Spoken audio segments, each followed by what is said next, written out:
Welcome back. So for this video, we'll be working on part A of chapter 12 of Surds. And to some of you, Surds may be a new topic, so I will go from the beginning of what Surds is. If you are already aware of what it is, you're free to skip through and fast forward the video. So before I start, Surd, in this chapter, we're going to be dealing with this symbol a lot. Now, what is this symbol? This symbol is basically opposite of to the power of indices that we did previously. We've learned before that some number a multiplied by itself n number of times is equal to that number base of a to the power of that n number, in this case 3. Now what if we reverse the process? What if I ask you, and I give you this number to begin with, a to the power of 3, and asks you what number multiplies by itself 3 times to make this number. So we are essentially reversing the role of doing indices, and that's what we'll be doing today in Surds. Before we move on, I'd like to denote and go through two technical terms, a radical and a surd. There are two definitions. A radical is any number which is written with this radical sign, read as square root. A surd is a real irrational radical such that square root 2, square root 3, square root 5, or square root 6. What that means is that if it is a number that cannot be divided any further or simplified any further, that ends up with this radical sign, then it is a surd. That's why we have the next line that says, for example, square root 4 is a radical because it uses that symbol, square root. However, it is not a surd. Why? Because square root can be simplified to 2. Because this square root of 4 is essentially asking what number multiplies by itself twice to get 4. And we know that 2 times 2 is 4, and we know 2 squared is 4. Therefore, square root of 4 is equal to 2.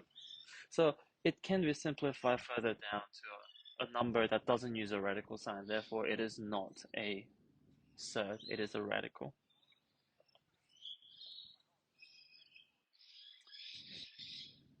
Let's have a look at the first definition in the green box. Square root of a is the non-negative number such that square root times square root is equal to a. And then we have properties, 4 properties in the second green box that goes through each laws and rules like index law that we did previously. Now, to go through that all individually and why one comes out to be mathematically, once again, I have an explanation and proof prepared for you. If you click on this PDF, I have created a scaffold essentially of how surd came up to be and also how each rules came up to be.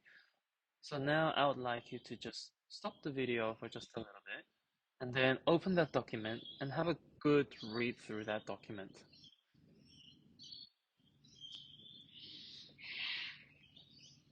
All right, let's come back to it.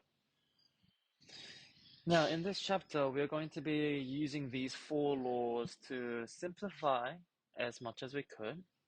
We are also going to learn how to operate with them like algebra. We'll be using arithmetic operations like adding, subtracting, multiplying, and we'll also be doing dividing with surds. And that is what this chapter will be about. Before we move on, I have a hint and tip for you. And that is, throughout this chapter, treat a surd like a variable. Like the way we did all the polynomial equations in algebra so far. I'll show you one example to explain what I mean by that. Let's have a look at this.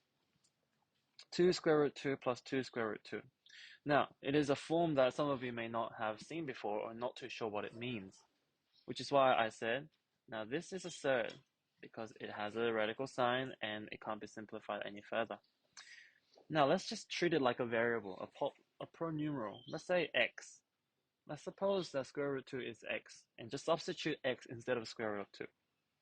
Then this equation becomes 2x plus 2x.